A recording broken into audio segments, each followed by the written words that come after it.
महाभारत का युद्ध समाप्त हो चुका था। धर्म की स्थापना हो गई थी और अधर्म का अंत भी। श्री कृष्ण जानते थे कि जिस उद्देश्य से उन्होंने इस धरती पर मानव रूप धारण किया था वह अब पूर्ण हो चुका है।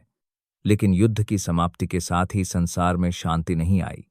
यदुवंश, जो कभी बल, एकता और वैभव का प्रतीक था, धीरे धीरे अहंकार, मद और आंतरिक संघर्ष का शिकार होने लगा। समय के साथ यदुवंशियों के बीच मतभेद बढ़े। प्रभास क्षेत्र में एक दिन आपसी विवाद इतना बढ़ गया कि उन्होंने लोहे के मुसलों से एक दूसरे पर आक्रमण कर दिया। वही वंश जिसने अनगिनत युद्ध जीते थे, अपने ही हाथों नष्ट हो गया। श्री कृष्ण यह सब जानते और समझते थे, लेकिन उन्होंने इसे रोकने का प्रयास नहीं किया, क्योंकि वे जानते थे कि जिसका जन्म उद्देश्य से होता है उसका अंत भी समय और कर्म से ही होता है। यदुवंश के नाश के बाद श्री कृष्ण अकेले हो गए। उन्होंने द्वारका छोड़ दी और प्रभास क्षेत्र के निकट एक वन की ओर चले गए। वहां एक पीपल के वृक्ष के नीचे वे शांत भाव से ध्यान में बैठे। उन्होंने अपने एक पैर को दूसरे पर रखा था और पैर का अंगूठा आगे की ओर दिखाई दे रहा था।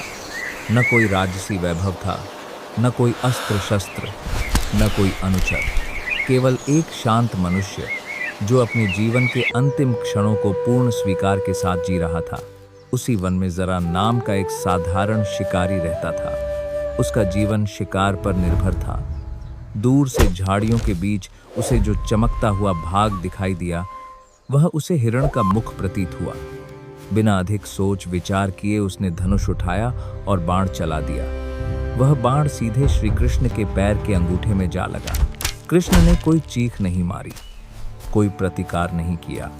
शिकारी पास आया और जैसे ही उसे पता चला कि वह हिरण नहीं बल्कि श्री कृष्ण है, वह भय और पश्चाताप से कांप उठा। वह उनके चरणों में गिर पड़ा और स्वयं को अपराधी मानने लगा। श्री कृष्ण ने उसे शांत किया और कहा कि इसमें उसका कोई दोष नहीं है। यह केवल कर्म का अंतिम परिणाम है जो बहुत पहले से निर्धारित था। कुछ समय बाद श्री कृष्ण ने उसी वन में अपनी मानव देह का त्याग किया। यह किसी युद्ध में पराजय नहीं थी और न ही साधारण मृत्यु। यह एक पूर्ण जीवन का शांत समापन था। आत्मा अमर है, देह नश्वर। इस सत्य को उन्होंने अपने जीवन से सिद्ध किया। पुराणों और ओडिशा की प्राचीन जगन्नाथ परंपरा के अनुसार श्री कृष्ण का शरीर पंचतत्व में विलीन हो गया, लेकिन उनका हृदय, जिसे ब्रह्म तत्व कहा जाता है, नष्ट नहीं हुआ। वही दिव्य तत्व आगे चलकर नीलमाधव के रूप में प्रकट हुआ। यह रूप किसी भव्य मंदिर में नहीं, बल्कि नीलाचल पर्वत के घने वनों में एक गुफा के भीतर प्रतिष्ठित हुआ। उस समय उस क्षेत्र में विश्ववसु नाम का एक वनवासी मुखिया रहता था। वह कोई राजा, विद्वान या ब्राह्मण नहीं था, बल्कि एक साधारण आदिवासी था।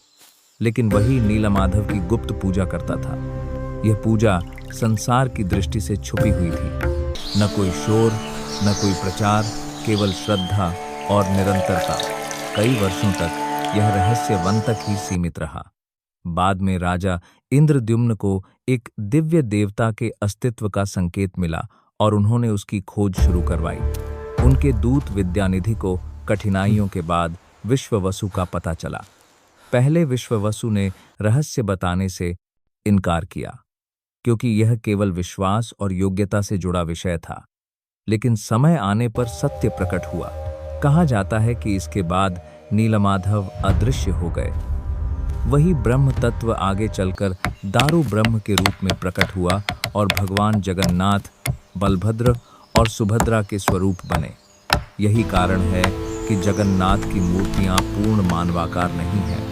वे यह दर्शाती हैं कि ईश्वर किसी एक रूप में बंधे नहीं होते, बल्कि चेतना के रूप में निरंतर प्रवाहित होते रहते हैं।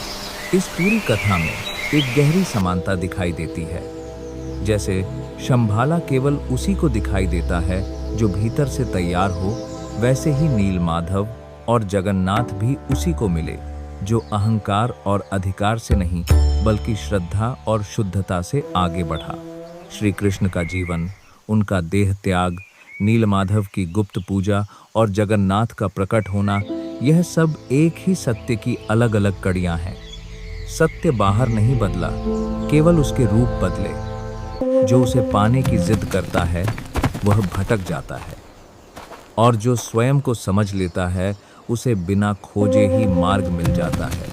यही कारण है कि यह कथा आज भी जीवित है, क्योंकि यह केवल इतिहास नहीं, अनुभव की बात करती है।